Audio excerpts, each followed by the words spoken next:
Hey viewers, it's Kara, your host for Tuesdays on the Pagan Perspective, and this week we're talking about how we first learned about our paths and how we found our sources and teachers.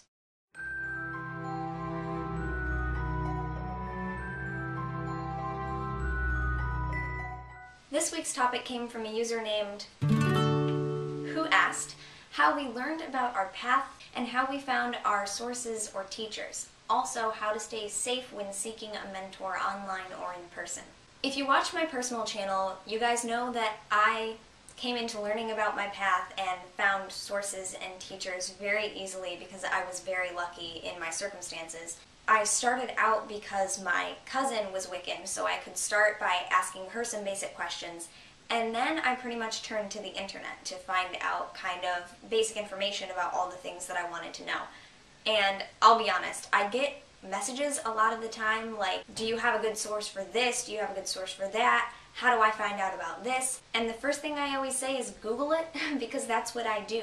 If I don't know about something, I look it up online first, and then if I want a book online, it'll tell you some good books about that subject and things like that. And sometimes my best sources for things that I only know vaguely about are some websites, which you can find easily by doing an internet search. If you're asking me the question in a YouTube message, I know you have the internet, so you can just do that. Really, it's what I do.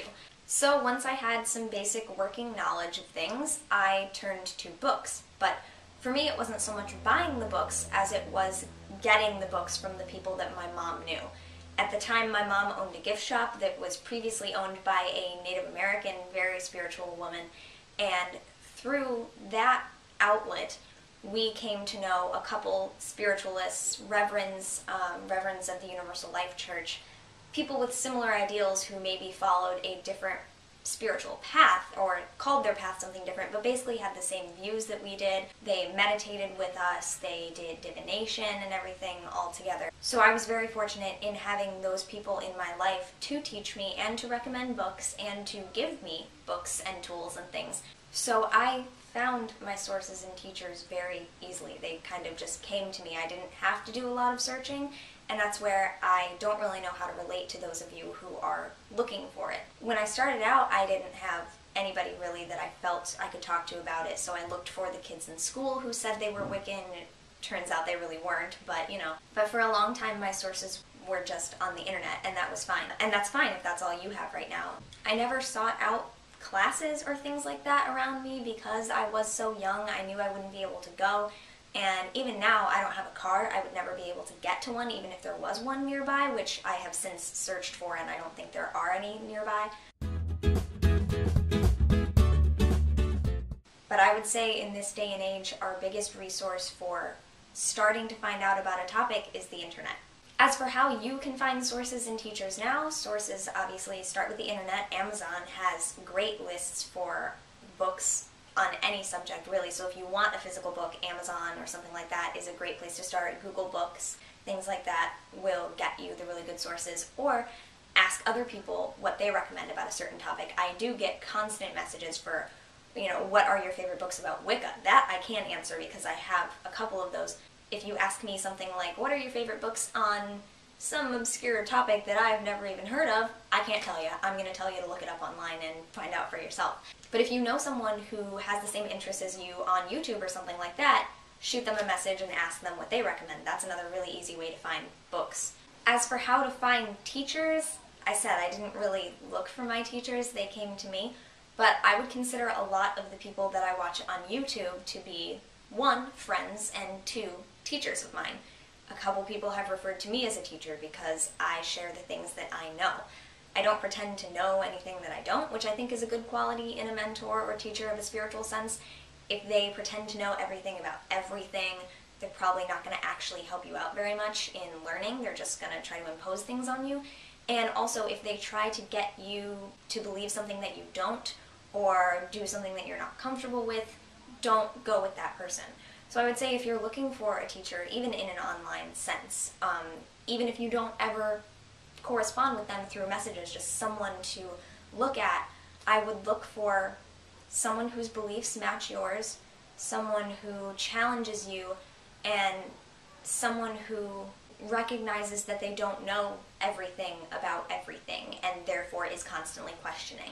On second thought, it doesn't have to be someone who has the same views as you, because you can learn a lot from people who have completely different spiritual paths than you. I know I do. What I meant by that when I said it a second ago was that if it'll help you to get a better grasp on what you're learning, having people who do believe in the same things would help. Even if that's not exclusively what they believe, if they just have a part of your path in theirs, that would be helpful, I think. As for how to stay safe when seeking a mentor, really I would say YouTube is really good for that, because you don't have to give away any personal information to have a YouTube account name and send someone a message and ask for their opinion. You know, obviously it's a matter of being safe online in general. Don't give away your personal information to someone that you don't trust. Don't go out and say you're going to meet someone if you have absolutely no idea what they're really like. And I do feel like a couple of the people that I know through YouTube I've known long enough and I've talked to enough personally, and sometimes even talked to them on something like Skype or Blog TV or something like that, that I've gotten to know them really well over the years. And so a couple of them, I do have their phone number and I text them and I would trust them and I would go visit them if I had the opportunity, because I've built up that relationship. Be smart about things, and it's the same thing you would do in the real world. Like, are you really going to go out and meet a complete stranger? Just use your judgment. Stay safe in general. Look out for yourself. Like, you know what's best. You know what's risky. If it doesn't feel right, don't do it. This week's topic is also going to throw in a couple questions from another viewer. I'm not going to put their name because they're pretty general questions that I get from a lot of people, so I really don't want to just tag them on to this person asked these questions. It's really something that I've heard from a lot of people. It's just that this person asked them around the same time as this topic, and I thought it would fit in rather nicely. The first question, is casting a circle really necessary? I've done videos on circles before, and some people would tell you, yes, casting a circle is absolutely necessary for every single thing you do. And some people will say, I really don't understand what the circle's about anyway, so I never do it. My personal response is that I cast a circle for big, extended things, just in order to get myself in that mindset and feel a little bit more grounded in that one place, in that one intent. But if it's something very small, I don't bother to cast a circle because it takes so long, I think. So for me, it depends on what you're doing. If it's something very simple like what I did yesterday, I'm going to be making a video on it later. I finally made my new pendulum, and I did a little ritual blessing the components of it, and then made it, and then blessed the final product all within the same ritual. I did not cast a circle for that because I was the only one in this room doing it right here at my little table. So I didn't feel the need to cast a circle. So it really depends on what you're doing, what you feel it does for you, and whether or not you need it at the time. Question number 2 is, does harm none in the read also apply to animals? My simple answer, yes it does. Harm none applies to anything. Especially animals, I would think, would be a very obvious inclusion because they are living, sentient beings. Well, some people would argue that, but I believe they are. The read, if you follow it, applies to not harming other people, other beings, other animals, and also yourself. Some people don't remember that harm none also applies to you. If you're harming yourself, it doesn't matter if you're not harming anyone else. You are your most valuable tool. You are your most valuable thing in general. So harm none applies to all of that.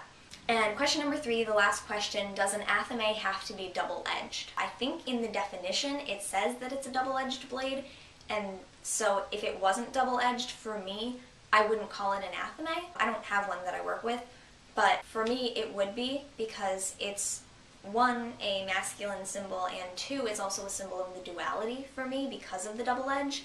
If I were using a single-edged knife, sure, it could work for the symbolism, but I wouldn't call it an athame then. And some people might argue with me, but for me, I would say that if you're calling something an athame, it has to be double-edged.